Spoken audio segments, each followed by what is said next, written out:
విత్రజాలని తన శక్తి అంతా ఉపయోగించి చిత్తుగా ఓడించాడు. లోకి బలం ముందు విత్రజాల శక్తి సరిపోలేదు. విత్రజాలని చంపగానే కిరీటం నేలపై పడింది.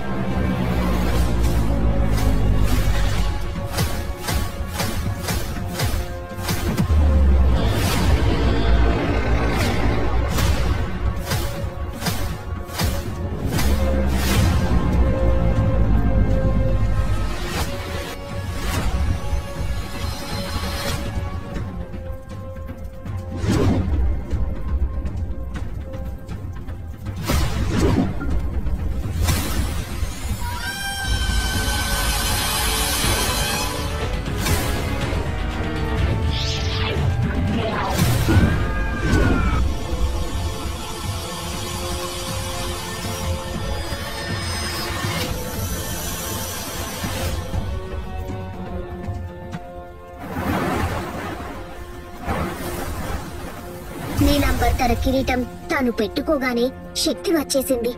మణిని పోగొట్టుకున్న తాలిబొట్టుని మంత్రాలవ్వ విత్రజాల బూడిదిగా మారిన కుప్పలో నుండి తీసి నీలాంబర్కిచ్చింది. అందరూ ఎగురుకుంటూ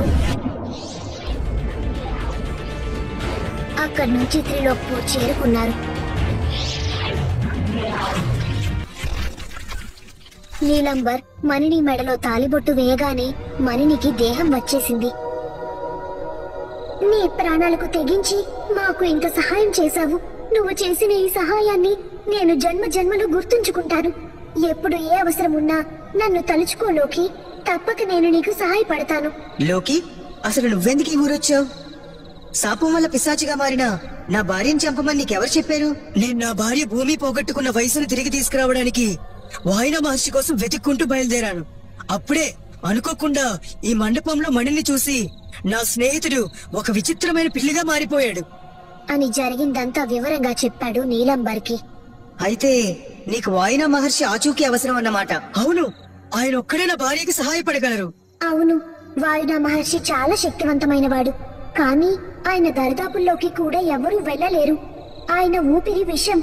ఆయన వదిలిన శ్వాస 300 అడుగులు ఆయన చుట్టూ విషవలయంలా ఎప్పుడూ ఉంటుంది. కాబట్టి ఆయన చేరుకోవడం ఎవరి వల్ల కాదు. అంటే వాయిన మహర్షి ఎక్కడ ఉంటాడో మీకు తెలుసా?